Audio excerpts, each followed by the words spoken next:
चलिए बात करते हैं बहुत ही ईजी और सिंपल भाषा में मीटर ब्रिज के बारे में। अच्छा, उसके लिए हम लोग ने लिए हैं 7 पॉइंट और ये है डायग्राम हमारा मीटर ब्रिज का। ठीक, तो बहुत ही सिंपल भाषा में समझते हैं। पहला पॉइंट हमारा है, हम जानते हैं कि मीटर ब्रिज जो है वो वर्क करता है व्हीट स्टोन ब्रिज के प्रिंसिपल पर। उसमें भी यानी कि व्हीट स्टोन ब्रिज में भी बीच में लगा होता है गैल्वेनोमीटर। जब गैल्वेनोमीटर में डिफ्लेक्शन 0 दिखाई दे तो हम लोग मान लेते हैं कि ब्रिज बैलेंस है। अच्छा, अब डिफ्लेक्शन 0 कब दिखाई देगा?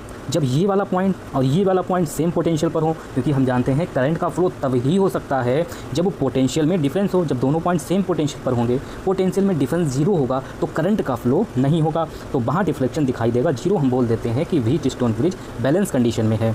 ठीक, दूसरा पॉइंट हमारा है, it is use to find unknown resistance. तो हमारे पास ये मीटर ब्रिज है जहाँ पर हमें किसी अननोन रेजिस्टेंस को फाइंड करने के लिए यूज करते हैं मीटर ब्रिज का।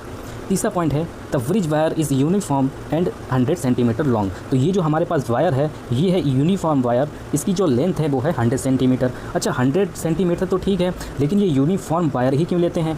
यूनिफॉर्म वायर लेने का पर्पज़ ये है कि जब बैटरी से करंट निकलता है तो हम जानते हैं कि करंट की डायरेक्शन में पोटेंशियल में ड्रॉप होता है। तो यूनिफॉर्म इसीलिए वायर लिया गया है ताकि हर सेंटीमीटर पर जो पोटेंशियल में ड्रॉप है क्या हो, वो यूनिफॉर्म ड्रॉप हो। इस वजह से ये स्केल का काम करेगा। ठीक है, ये स्केल का काम करेगा।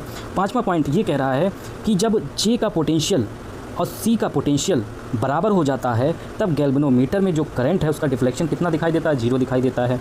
छठा पॉइंट है, जब यूनिफॉर्म वायर होता है तब उसका जो रेजिस्टेंस है वो डायरेक्टली प्रोपोर्शनल होता है लेंथ के। जब यूनिफॉर्म वायर होता है यानी जब हम वायर को ज़्यादा लेंगे, ठीक है, तो उसका रेजिस्टेंस होगा ज़्यादा। अगर हम वायर को कम लेंगे तो उस वायर का रेजिस्टेंस होगा कम।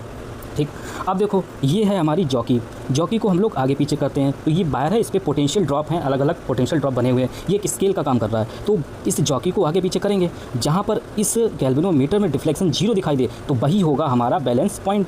यानी कि अगर बैलेंस नहीं होगा तो पोटेंशियल में डिफरेंस होगा तो करंट का फ्लो हो जाएगा।